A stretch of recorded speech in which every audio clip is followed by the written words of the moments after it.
Hello guys, welcome to Sourav omniverse YouTube channel. আজ Calcutta University English honours semester 6 এর last exam হয়ে গেল DSC B3 এবং B4 paper, এবং সেখানে B3 পেপার এবারে একটু ঘুরিয়ে দিয়েছে। বাকি অন্যান্য তিনটে পেপার যেরকম ডিরেক্টলি কোশ্চেন দিয়েছিল, B3 পেপারটা একটু ঘুরিয়ে দিয়েছে। সেই কারণে অনেকের মনে হেজিটেশন হচ্ছে যে সাজেশন কি কমন এলো না তাহলে, বা সাজেশন আসেনি, বা আসলেও কোনটা লিখলে সাবস্টিটিউট হবে সেগুলো আমি বলছি। শর্ট কোশ্চেনগুলো এখানে লেখা আছে, স্ক্রিনশট নিয়ে নিতে পারো। আমি মেন বড় কোশ্চেনে চলে যাচ্ছি, বড় কোশ্চেনগুলো এক্সপ্লেন করে দিচ্ছি, অল্টারনেটিভ কী কী অ্যান্সার হবে। বাকি তিনটে পেপার অ্যাজ ইউজুয়াল কিন্তু কোশ্চেনের সাথে হুবহু রিপিট করেছিল, বাট এই ক্ষেত্রে কোশ্চেনটা একটু ঘুরিয়েছে। মানে তোমাদের চারটে পেপারে একটা পেপার একটু ডিফিকাল্ট করে। গত বছর দেখবে CC13-এর পেপারটা একটু ডিফিকাল্ট করেছিল, বাকিগুলো সব ইজি রেখেছিল। এবারে কিন্তু ডিএসসি B3টাকে একটু চেপেছে। তো সেই ক্ষেত্রে চেপেছে বলতে গেলেও অল্টারনেটিভ অ্যান্সারগুলো হবে। আমি যেগুলো সাজেশনে দিয়েছি সেগুলোর অল্টারনেটিভ কী হবে আমি বলে দিচ্ছি। অনেকের কোশ্চেনটা ঘুরিয়ে এসেছে, পড়ে বুঝতে পারেনি, সেই ক্ষেত্রে তাদের হুবহু কোশ্চেনের সাথে কমন পায়নি বলে বুঝতে পারছে না, ভাবছে কোশ্চেন ডিফিকাল্ট এসেছে বা সাজেশন কমন আসেনি। কোশ্চেন কিন্তু সেমই এসেছে, জাস্ট একটু ঘুরিয়ে এসেছে। কী এসেছে আমি এক এক করে বলে দিচ্ছি। দেখো, সর্বপ্রথম এখানে রবীন্দ্রনাথ টেগর থেকে কী দিয়েছে, যে রবীন্দ্রনাথের লাক্সারি লাইফস্টাইল সেটা তার সাথে অপরিচিত ছিল যখন তিনি ছোট ছিলেন। তাহলে এই যে গল্পটা এখানেতে আমাদের, মানে এই অটোবায়োগ্রাফি যে কোশ্চেনটা এসেছে, এখান থেকে আমি যে দিয়েছিলাম not autobiography rather memory pictures, এই যে অ্যান্সারটা, সেই অ্যান্সারটাই কিন্তু হবে। তোমাদের সাজেশনে দেখবে যে মেমোরি পিকচার্স বলে বর্ণনা করা আছে, বা তার চাইল্ডহুড সাইকোলজি যে পার্টটা মেনশন করা আছে ওটাকেই কিন্তু করতে হবে, ওই অ্যান্সারটাকেই ঘুরিয়ে এসেছে। যে ছোটোবেলার জীবন প্রণালী কেমন ছিল, একটা সাদা জামার উপরে একটা সাদা জামা, চটি ঠিকমতো ছিল না, বড়দের খড়ম পড়তে হতো, সেই যে স্টোরিটা সেটাকেই তো বর্ণনা করতে বলা হয়েছে। ফলে এখান থেকে তুমি কমন পাচ্ছ কিন্তু। আচ্ছা, তারপরে তার যে সার্ভোক্রেসি, মানে চাকরদের আমলে তার বড় হয়ে ওঠা সেই ইনসিডেন্টটা, এটাও কিন্তু ওই ছোটোবেলার ইনসিডেন্টের মধ্যেই তুমি বর্ণনা করতে পারতে। যারা ওই মাই রেমিনিসেন্সেস, তোমার মেমোরি পিকচার্স, ওই নোটটা করেছিলে, সেই অ্যান্সারটাই কিন্তু এখানে সেই ক্ষেত্রে লিখতে পারতে। বুঝতে পারছো?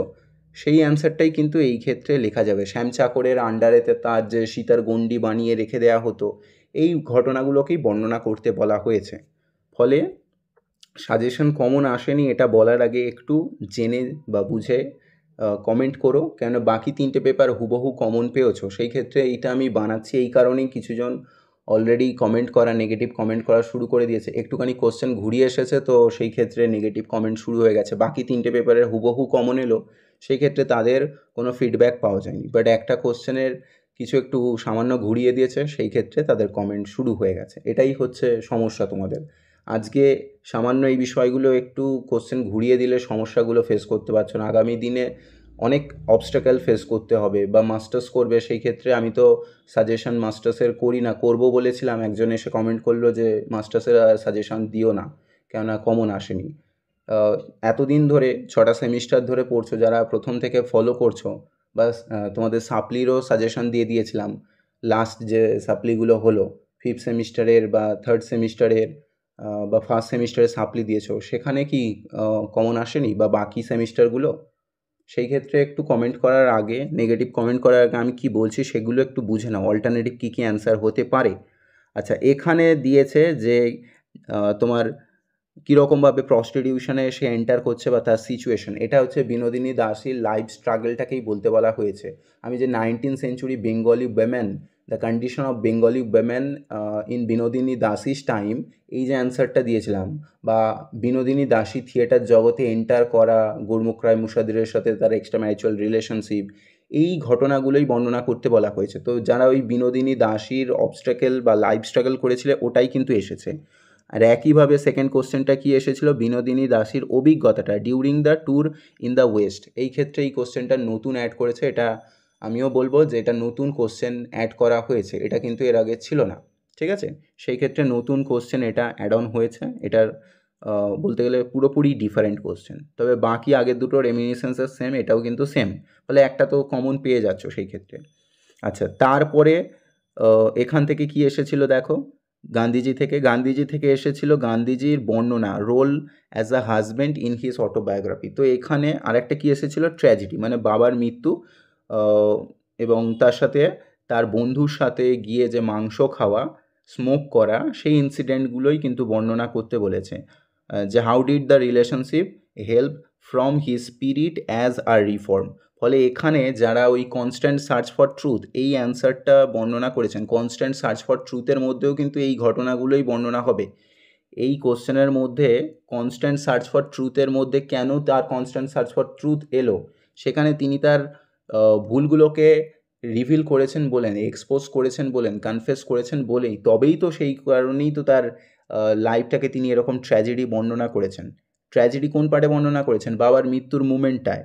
এবং কনস্ট্যান্ট সার্চ ফর ট্রুথে তিনি এই ঘটনাগুলোই বলেছেন যে আমি এই করেছি, সেগুলো আমি স্বীকার করে নিয়েছি। স্মোকিং করা, মাংস খাওয়া, তারপরে স্কুলেতে যে কপি করা, এগুলো তিনি করেননি। সেই কারণেই তো, এই কারণে তিনি কনস্ট্যান্ট সার্চ ফর ট্রুথটা ডিভোট করে চলেছিলেন। ফলে এটা যারা কনস্ট্যান্ট সার্চ ফর ট্রুথ লিখেছ সেম অ্যান্সার হবে। আর এখানে তোমার বাবার আমি দিয়েছিলাম সাজেশনে, দেখবে বাবার সাথে তার যে সম্পর্ক বা স্মোকিং করা সেই পার্টটা দিয়েছিলাম। এখানে বাবার মৃত্যুর ইনসিডেন্টটাকে বর্ণনা করতে হবে। বাবা যখন ডেথ বেডেতে আছে, মৃত্যু শয্যায় রয়েছে, সেই মুমেন্টে দেখবে যারা নোটস নিয়ে পড়েছিলে, আমার কাছে পড়েছো, তাদের ওই নোটসটা পড়লেই দেখতে হবে নোটসের মধ্যেই বর্ণনা করা আছে যে তিনি কিন্তু সেই মুমেন্টে কি করেছিলেন না, সেই মুমেন্টে বাবার ডেথ বেডের মুমেন্টে তিনি কিন্তু তার ওয়াইফের সাথে ছিলেন, বা তিনি তার প্লেজার জন্য তিনি অ্যাট্রাক্ট হয়েছিলেন।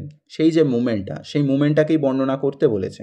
নিজে কীরকম হাজব্যান্ড হিসেবে ট্যাবো ছিলেন, এইগুলোই বর্ণনা করেছে। পুতলি বায়ের সাথে তার যে সম্পর্ক। ফলে অল্টারনেটিভ হিসেবে একটু কোশ্চেনটা ঘুরিয়ে এসেছে।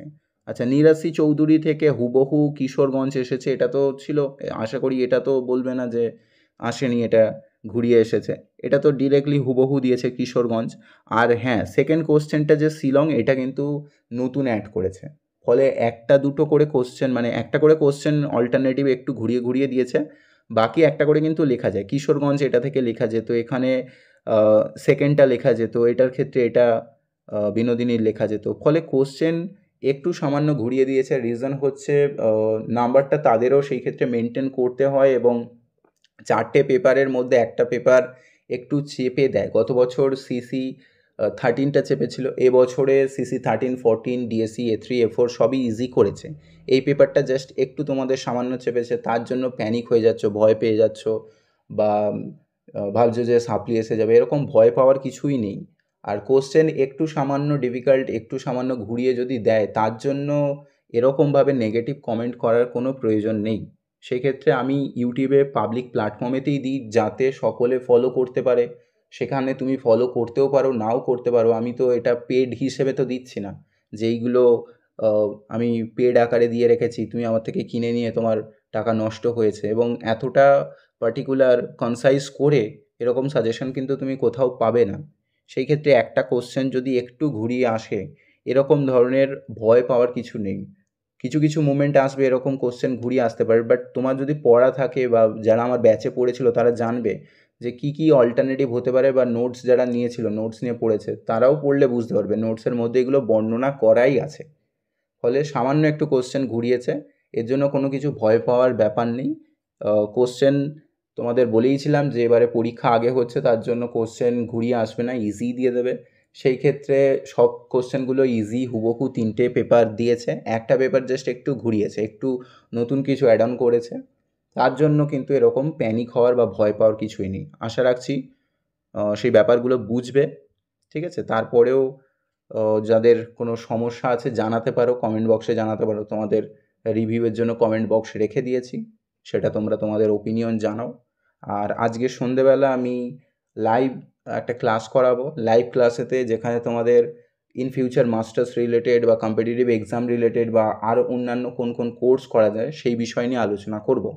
তো সকলে জয়েন করো, সেখানে তোমাদের ডাউট কোয়ারিগুলো বা নেগেটিভ কমেন্ট যা যা আছে সেগুলো করে নিও, আমি তার রেসপন্স করে দেবো, রিপ্লাই করে দেবো।